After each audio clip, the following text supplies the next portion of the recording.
Rede Amigo Espírita, uma ferramenta de união, interação e divulgação do movimento espírita.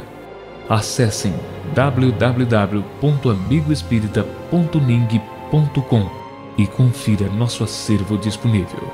Rede Amigo Espírita, divulgando, instruindo e unificando.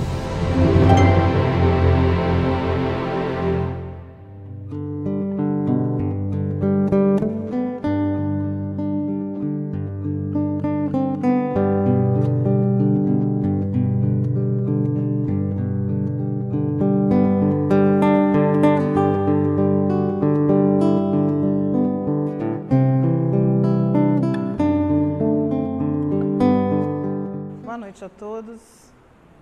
É sempre com muita alegria que eu venho a essa casa, onde eu me sinto realmente muito acolhida. Obrigada, muito obrigada pelas suas palavras. Não é só agora, mas a partir do momento que entro aqui, sinto esse carinho, essa amizade. E venho também a Auriflama, onde tenho parte da minha família e onde me sinto muito bem sempre, né?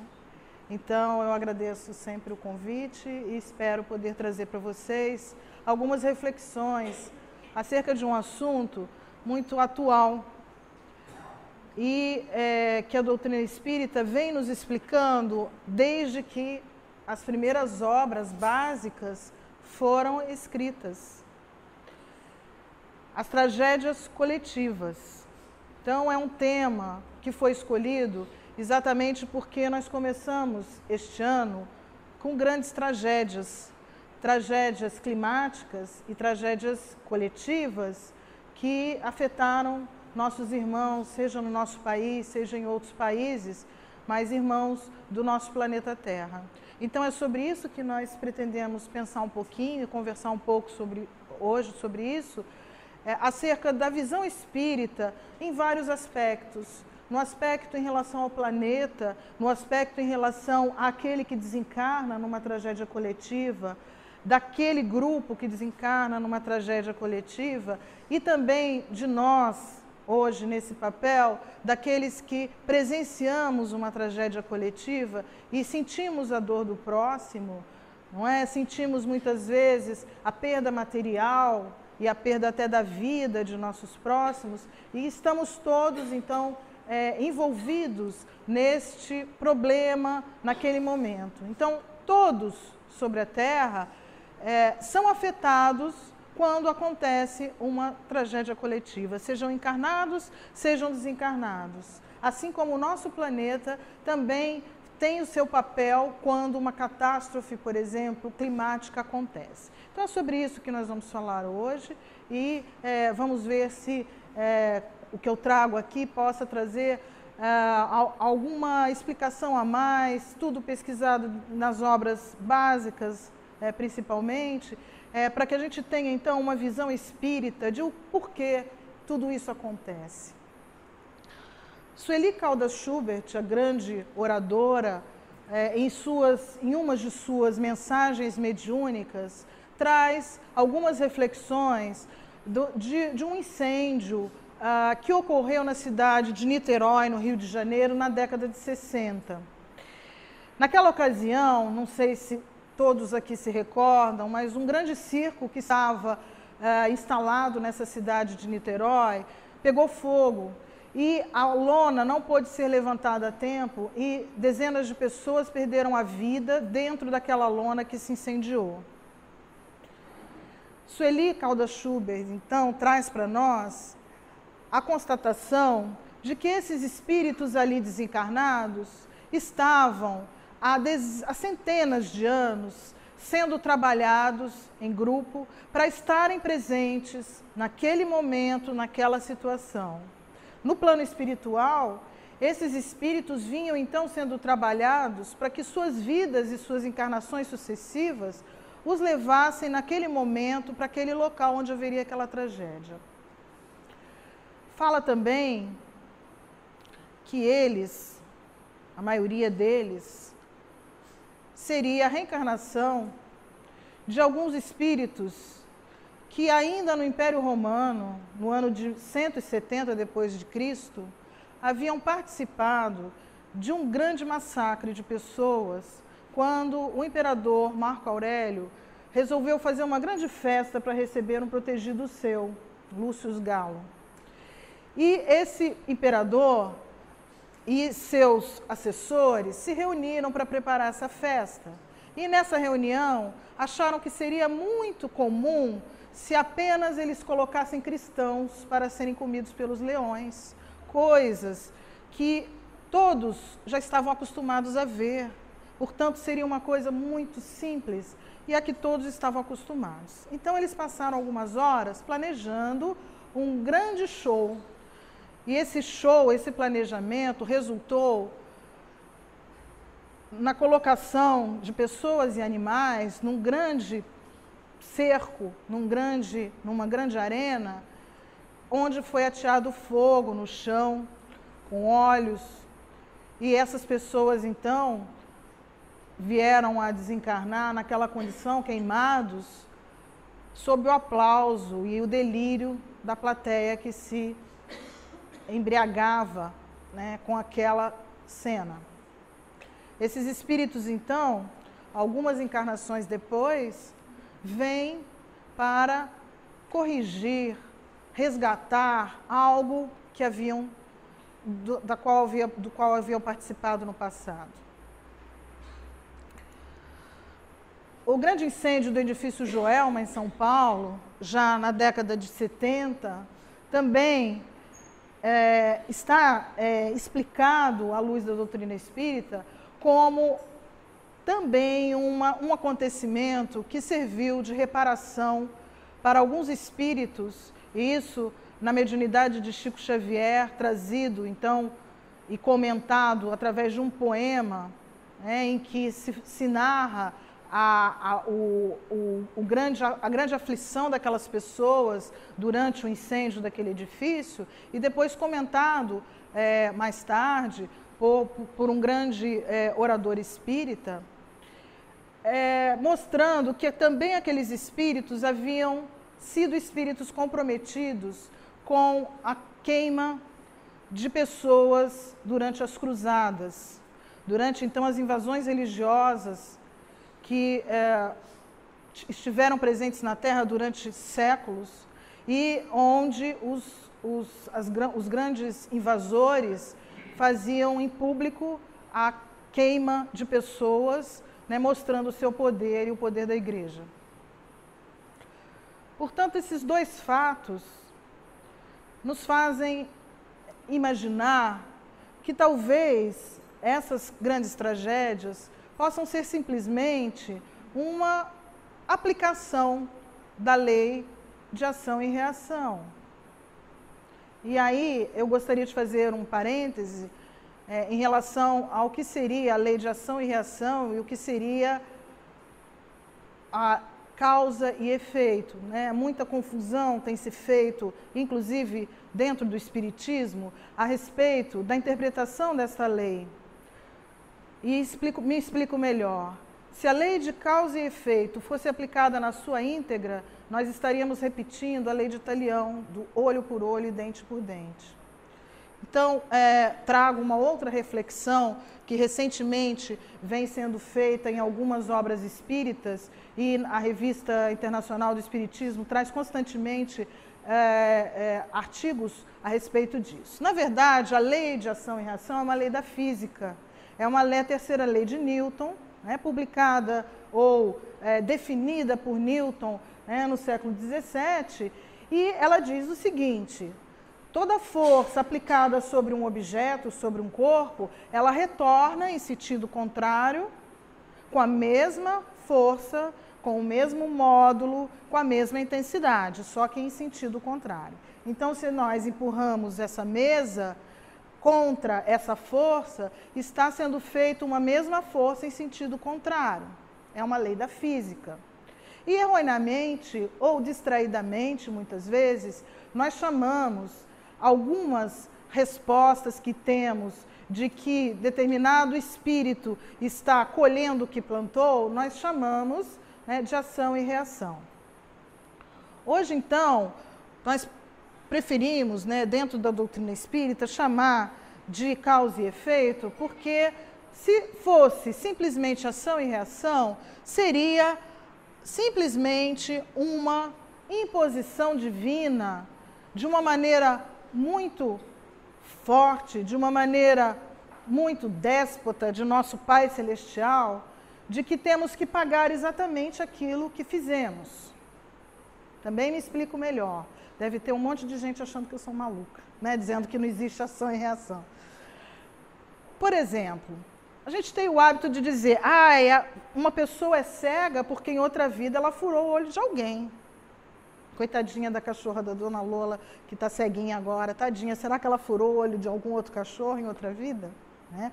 Ou trazendo isso para o espírito individualizado do homem, aquele homem que nasce com algum defeito físico, ele teria exatamente cometido algo em relação ao seu irmão, exatamente que provocou a mesma coisa em outro irmão?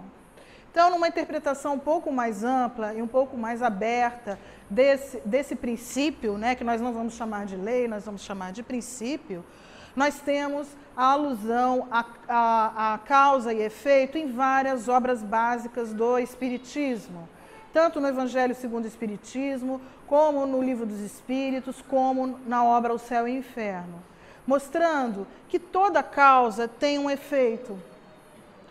Todo efeito, ele foi gerado por uma causa inicial, mas nós somos donos do nosso destino e cabe a nós transformar o efeito desta causa. Se não fosse assim, não adiantaria de nada nós nos reencarnarmos dentro da doutrina, ou melhor dizendo, dentro do Evangelho, em qualquer doutrina, e teríamos que obrigatoriamente pagar na mesma moeda algo que fizemos no passado. Não é bem assim. Nós podemos transformar aquilo que fazemos através do bem, transformar e sair do mal e, de certa forma, resgatar aquilo que causamos a alguém ou a algo no passado. Temos sim que resgatar, mas a forma de resgatar cabe também a nós espíritos, quando ainda na espiritualidade e também durante a nossa encarnação na Terra. E aí nós vamos então chamar isso de causa e efeito mesmo. Temos sempre um efeito de algo que fizemos, mas esse efeito, ele tem o tamanho, a cor, o aspecto que vai ser moldado de acordo com o nosso comportamento, de acordo com as nossas atitudes e de acordo com que vários outros espíritos que convivem com nós também precisam. É toda uma circunstância, nada ocorre por acaso, nada ocorre sem que tudo esteja programado. Tudo é programado anteriormente na espiritualidade. Nós nos preparamos para reencarnar e para resgatarmos coisas que fizemos no passado. Mas nós podemos transformar isso ao longo da nossa vida aqui através das nossas atitudes, por meio de nossas atitudes. Não é? Então saímos do mal, caminhando no bem, muitas vezes nós resgatamos algo de uma maneira bem diferente. Aí eu conto uma história que vocês já devem ter ouvido muitas vezes, daquele nosso irmão espírita, que era muito trabalhador, muito assíduo numa casa espírita, e trabalhava numa serralheria, e ele um dia perde um dedo na serra. E ele se revolta contra o Pai Celestial e contra todos, dizendo que ele era um trabalhador tão afetuoso, doava tanto do seu tempo e etc. E mesmo assim ele não fora poupado e havia perdido um dedo. Quando desencarna, ele é então recebido por alguns de seus mentores, de pessoas queridas, que lhe dizem o seguinte: você achou que não foi poupado, mas você foi à Terra programado para perder o braço inteiro. Suas ações como espírita e como praticante do Evangelho o fizeram transformar aquela primeira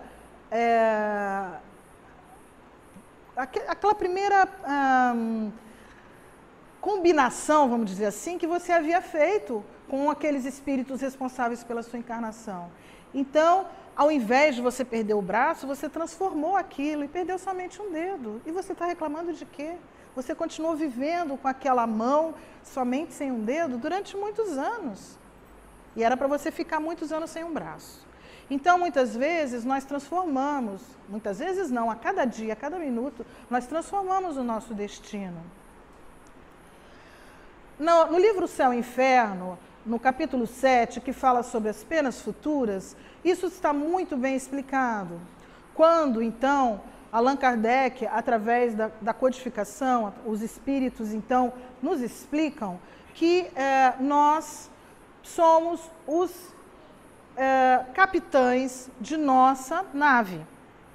Nós programamos tudo aquilo que vai acontecer conosco, previamente, na nossa encarnação. É claro que alguns devem estar pensando, mas existem encarnações compulsórias em que o espírito não tem condição de escolher como vem, escolher como vai viver, não é? Mas são exceções. A maioria dos espíritos programa junto com outros a sua reencarnação.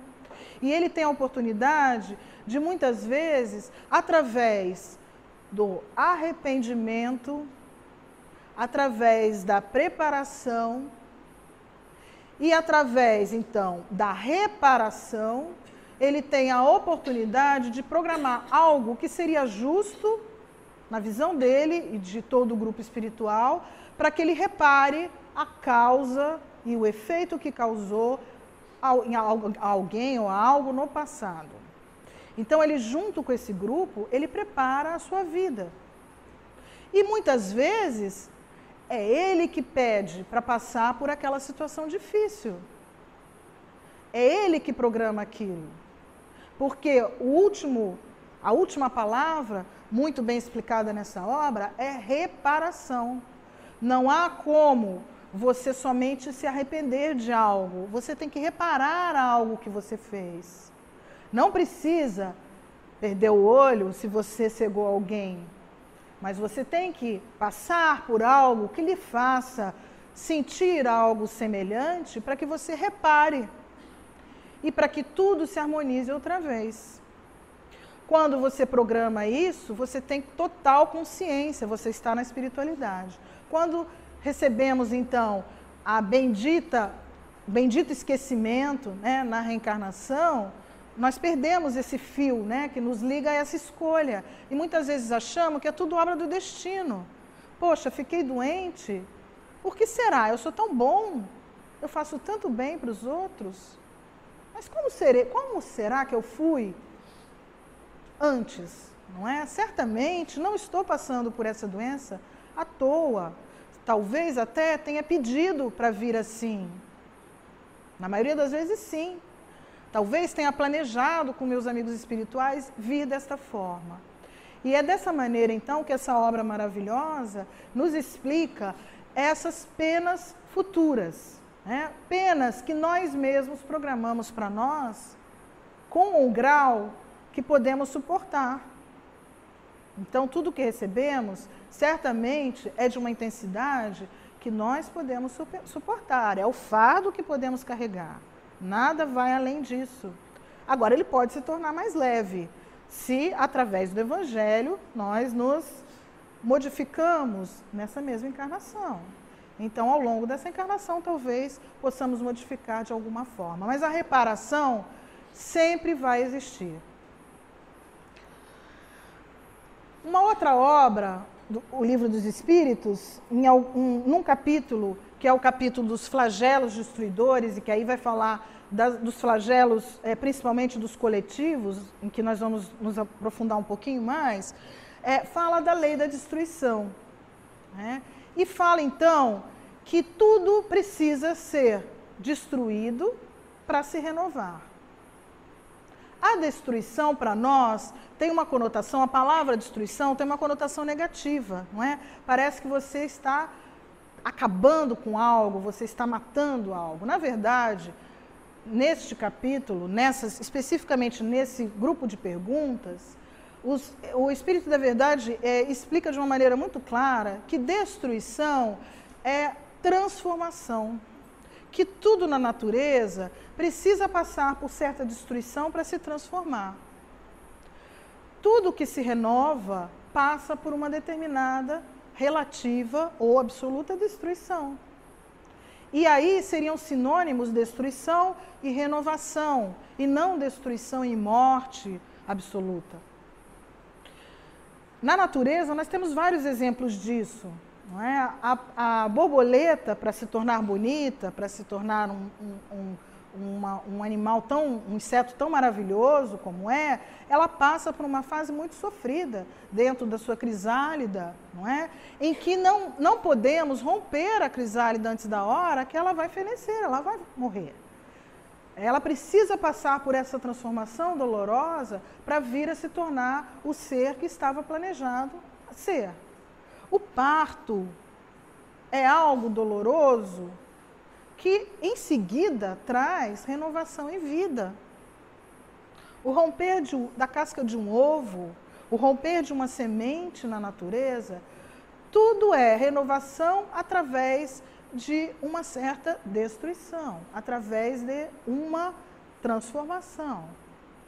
Então, nessas perguntas e respostas, fica muito claro que todos nós, para evoluirmos, precisamos passar algumas vezes por certas destruições, por certas perdas, por flagelos que nos fazem pensar, nos fazem nos tornarmos mais humildes, transformam a natureza, transformam o ambiente que vivemos, transforma a forma como nós enxergamos o ambiente e o nosso próximo. Então, são formas de transformação e não, propriamente dito, de destruição na concepção mais negativa da palavra.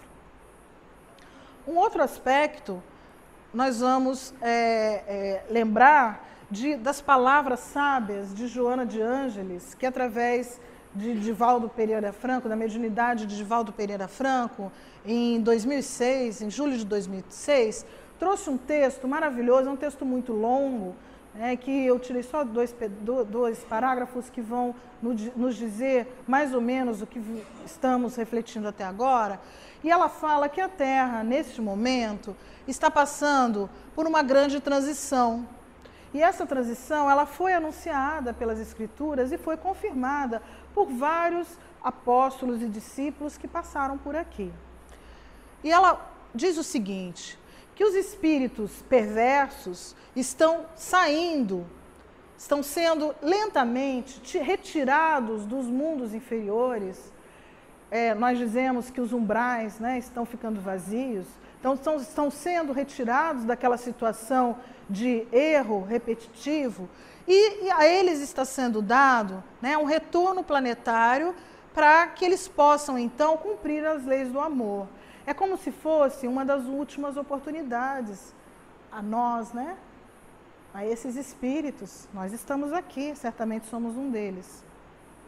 Então, estamos tendo a oportunidade de, por meio das leis de amor, reencarnarmos e operarmos essa transformação em nós.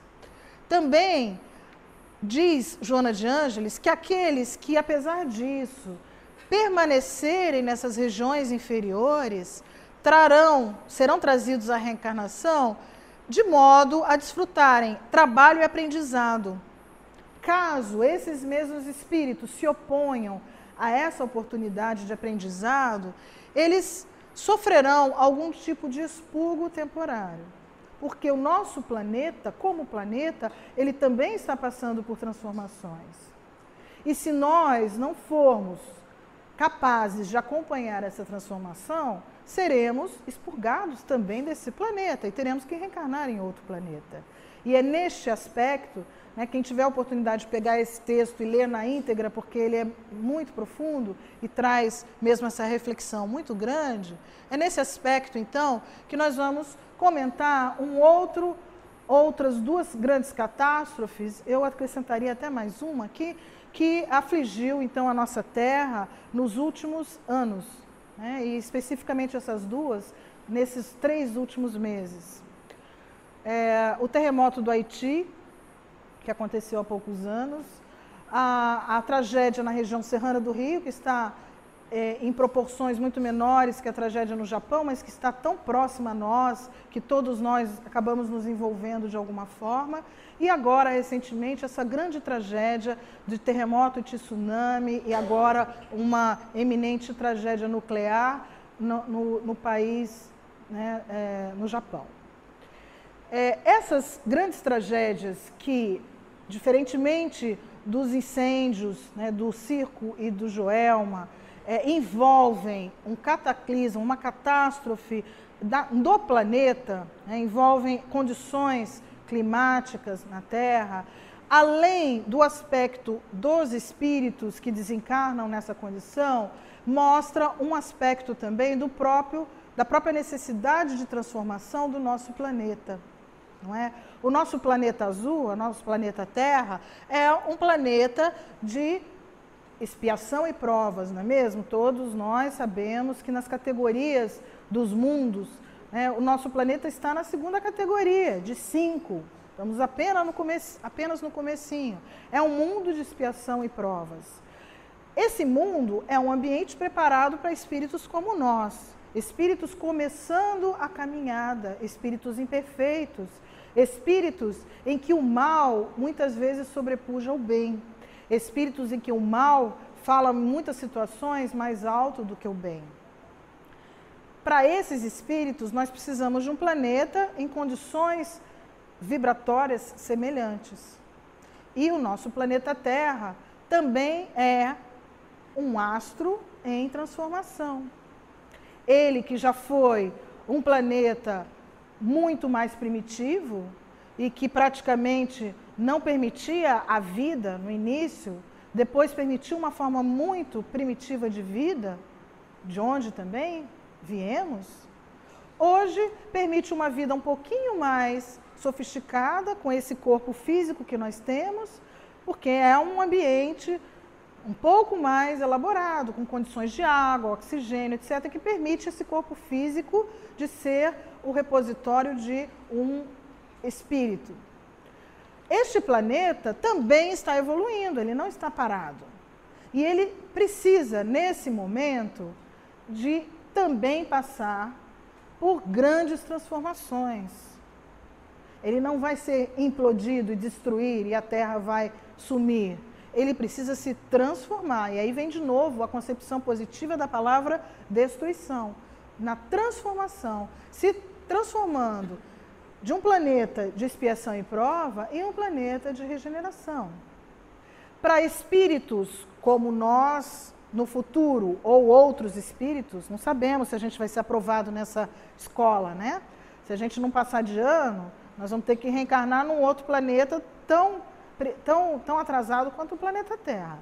Mas, quem sabe, se a gente aproveitar essa e outras encarnações próximas, nós possamos reencarnar num planeta como esse daqui a algum tempo, que será a Terra daqui a algum tempo, um planeta de regeneração, onde o bem já começa a predominar, onde os espíritos, então, começam a serem diferenciados por atitudes muito mais fraternas, de muito mais amor, de muito mais atitudes à luz do Evangelho do Cristo. E este planeta, então, ele precisa estar preparado para receber espíritos dessa hierarquia. Portanto, ele precisa melhorar. E a Terra, para melhorar, ela precisa se transformar. Um terremoto, como o que aconteceu no Japão, nada mais é do que uma acomodação de terra. Infelizmente, ele ocorreu no mar e isso gerou uma onda que veio a destruir, além do terremoto, veio a destruir as cidades próximas à costa por causa dos tsunamis. Mas também os tsunamis têm seu lado positivo, porque eles renovam aquela sociedade. Mas será que tem mesmo algum lado positivo? Eu gosto sempre de dar o exemplo do Haiti, né, porque vi há um tempo atrás um documentário muito interessante que falava sobre a necessidade daquele país ter sofrido algo daquela proporção que foi o terremoto no Haiti. Porque o Haiti já era um país totalmente dizimado pela fome, pelo atraso social, pela ignorância, pela violência, pela pobreza, pela miséria, pela sujeira, pela falta de sanidade. E o terremoto no Haiti fez com que o mundo inteiro se voltasse para aquele país. Esse documentário, ele mostra, infelizmente, que apesar do mundo ter se mobilizado para salvar aquele país, isso não foi tão bem aproveitado quanto se esperava. E hoje ainda existem muitos problemas e vão levar... os repórteres sugerem, e os cientistas consultados nessa reportagem, sugerem em torno de até 100 anos para que o Haiti possa recuperar grande parte do que foi destruído, em todos os sentidos, moralmente, socialmente, as crianças que ficaram órfãs e que o governo hoje proíbe que sejam adotadas, proíbe. Elas estão em abrigos, muitas vezes em condições difíceis, mas o país proíbe para que não haja uma evasão muito grande de jovens, porque senão o país não vai existir daqui a alguns anos. Todas as suas crianças vão sair. Então, eles mantêm as crianças lá, em condições talvez piores do que se elas fossem adotadas por famílias com mais recursos de estrangeiros, mas mantém para que socialmente o país possa se reerguer, para que haja um povo haitiano ainda no futuro, senão não vai haver quem reerga aquele país. Né? Então, até na desgraça, existe um aspecto positivo. A região serrana do Rio de Janeiro, que foi uma catástrofe em termos ambientais, ela também é uma acomodação daquela região que foi duramente invadida durante muitas e muitas décadas pelo próprio homem.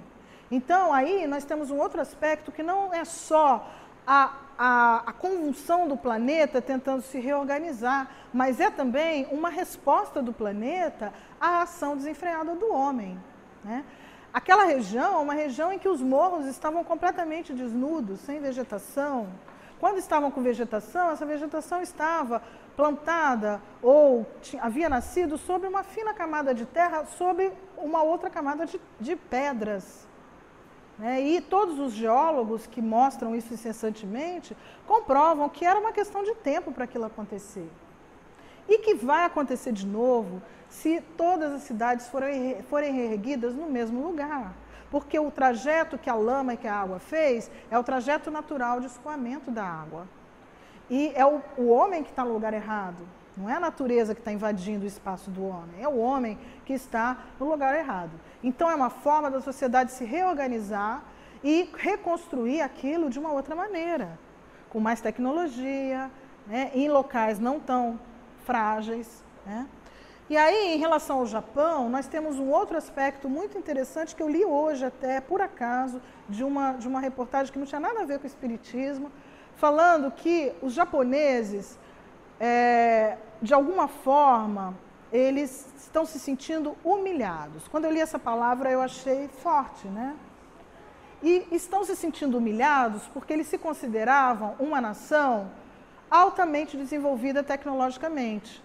E o terremoto mostrou isso, porque poucos prédios foram abaixo com o terremoto. Os prédios japoneses são construídos com molas, etc., de uma tecnologia a melhor do mundo. E os japoneses, com toda razão, tinham orgulho disso. Contudo, a força da natureza foi muito maior do que a tecnologia que eles haviam programado. E jamais eles haviam pensado que um terremoto gerasse um tsunami com 13 andares, né?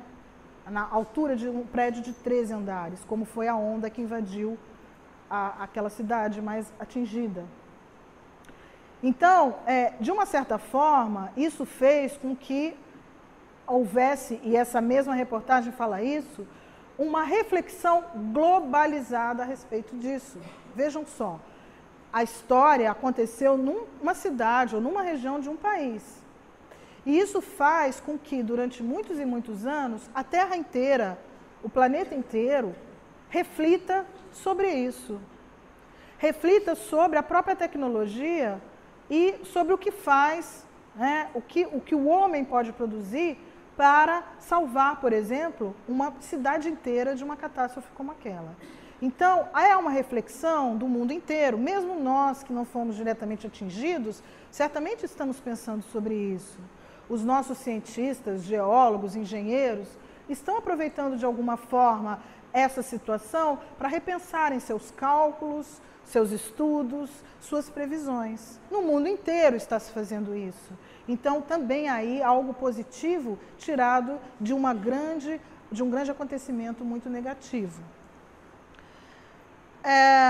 Se nós pensarmos no mundo atual como uma fase em que o planeta Terra é um planeta de expiação e provas, nós podemos fazer um gráfico como esse, tá? Que eu retirei de uma palestra que eu recebi, eu não tinha o autor, por isso não coloco aqui o autor, porque o autor é desconhecido. É uma palestra sobre mediunidade, não tem nada a ver com o assunto de hoje, mas o gráfico tem muito a ver, né? Eu não sei quem é o autor desse gráfico, é uma palestra que tinha disponível falando sobre a mediunidade, e fala exatamente o seguinte, que nós estamos na fase de transição, em que o planeta vai passar de planeta de expiação e prova para um planeta de regeneração.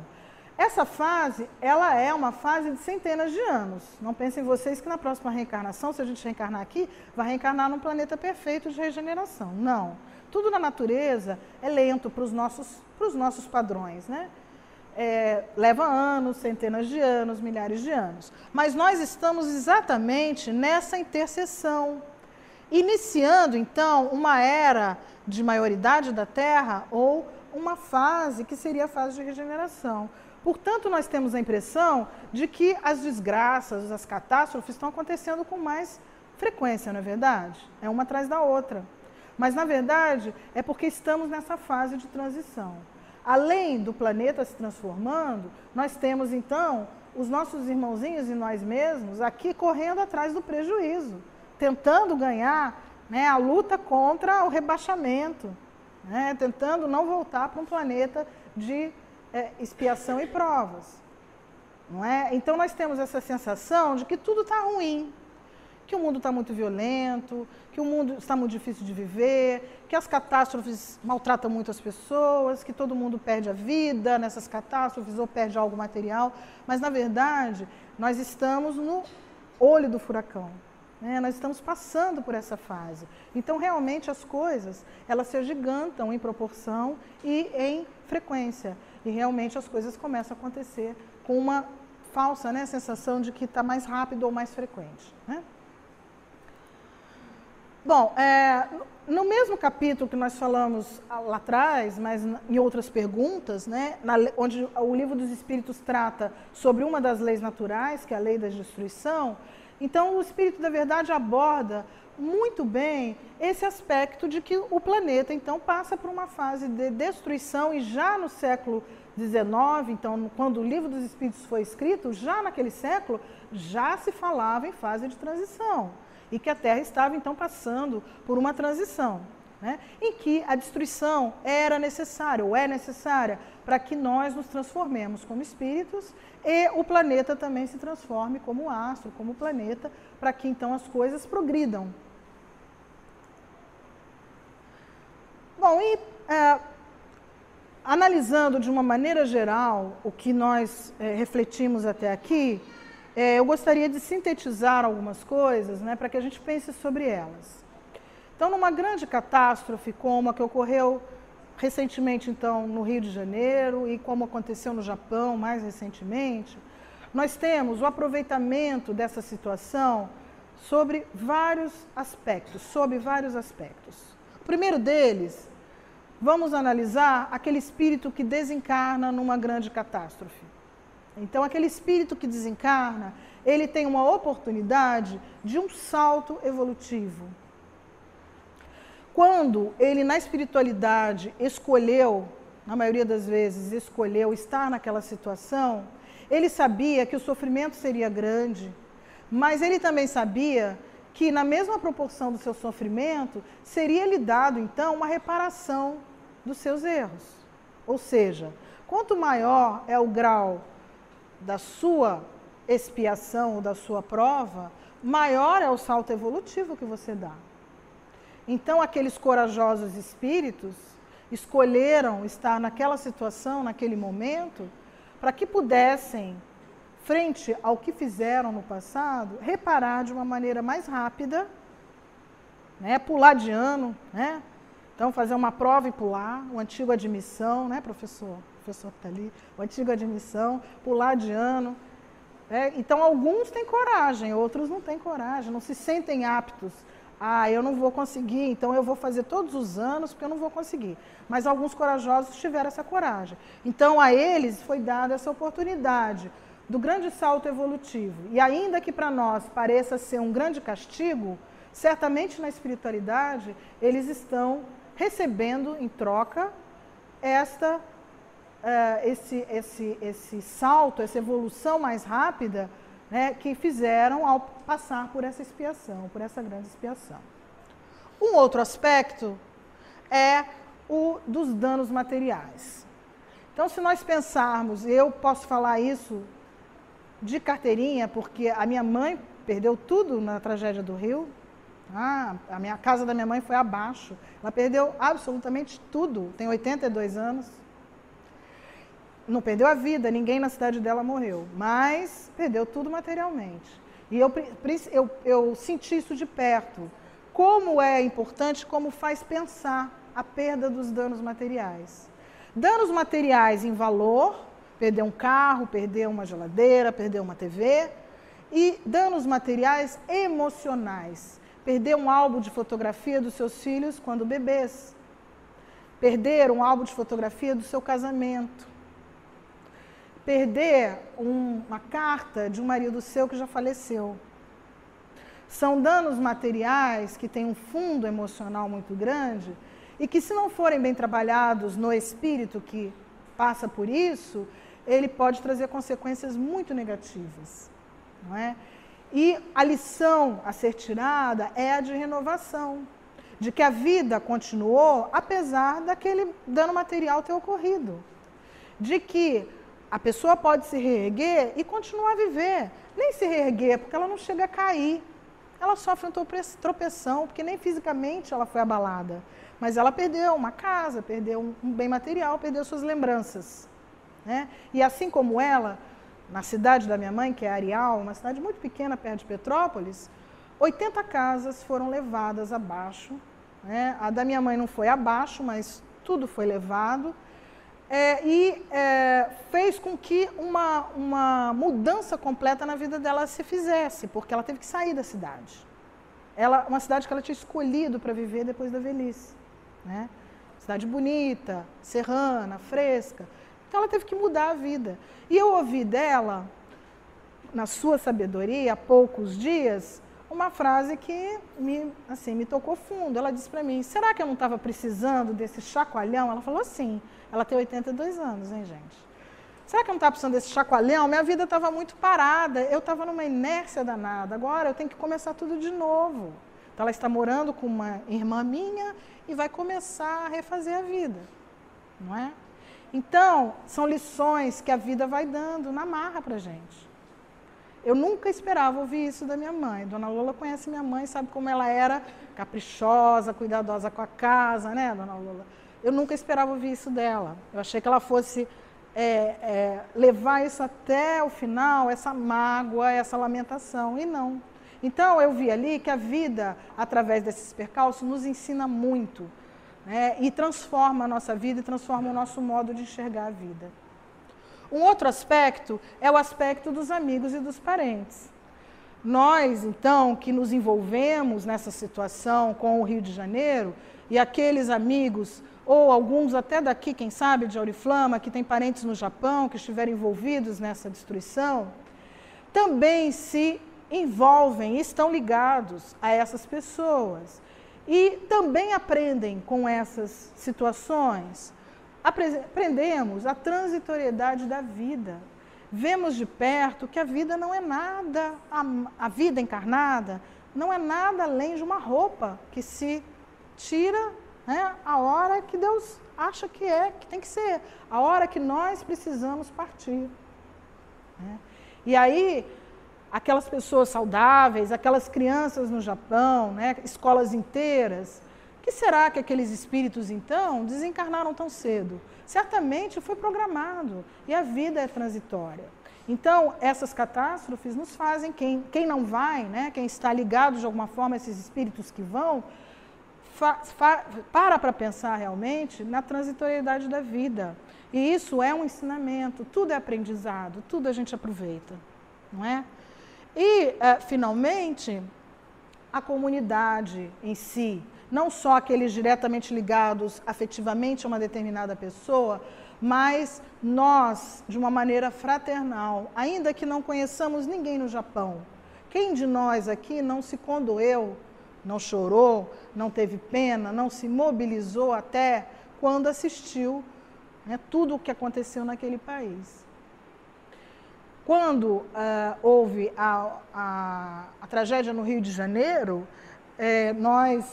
eu tenho uma ligação emocional muito grande com essa cidade, que é perto de Petrópolis, porque passei minha infância indo lá, nas férias e tal. E em Araçatuba, nós resolvemos fazer uma campanha. Vamos levar cobertores, etc, etc. Vamos juntar, vamos ver o que dá para levar?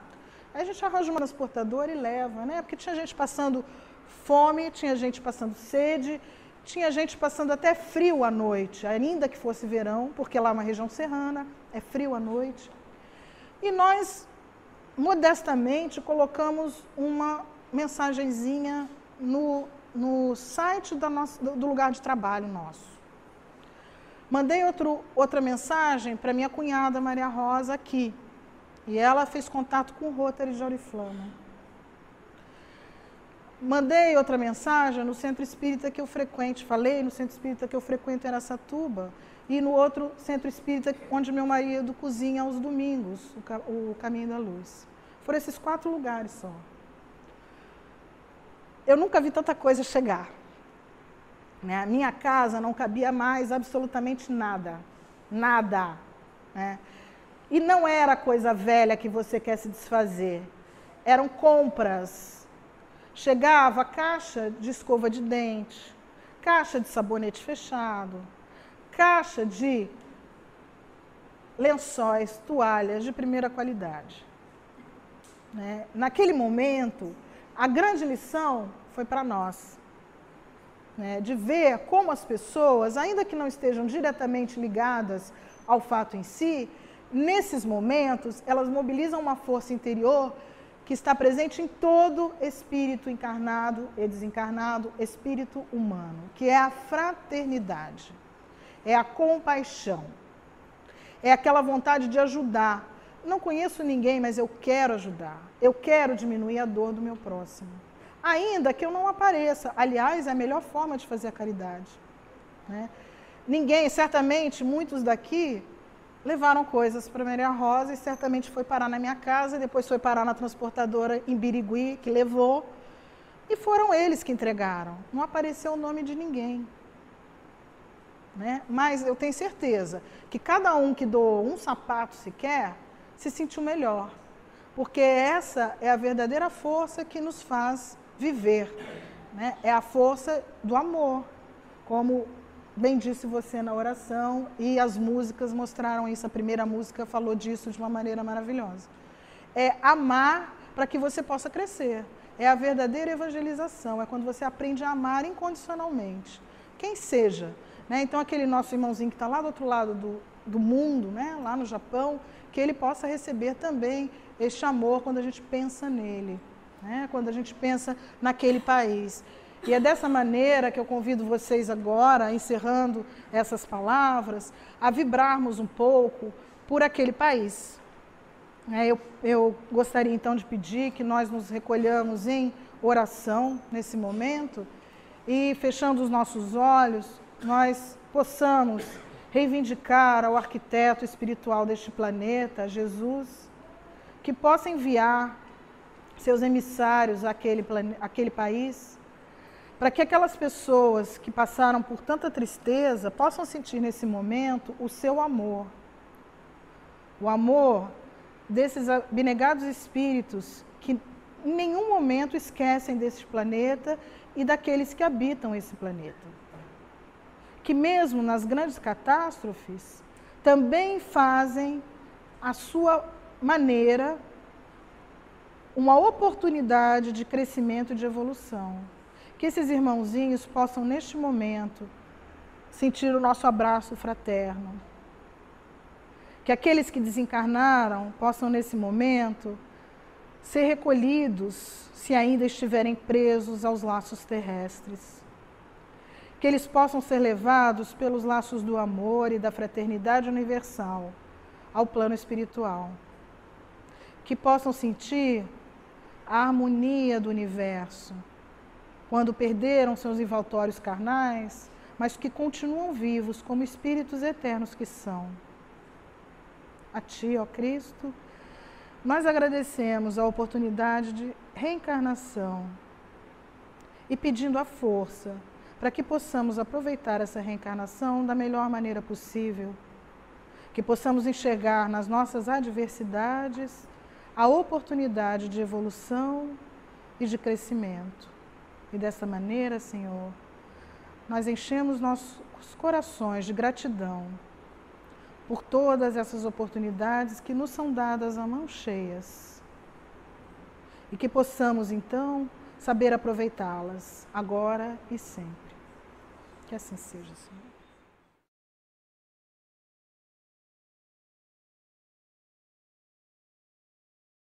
Rede Amigo Espírita, uma ferramenta de união, interação e divulgação do movimento espírita. Acessem www.amigoespírita.ning.com e confira nosso acervo disponível. Rede Amigo Espírita, divulgando, instruindo e unificando.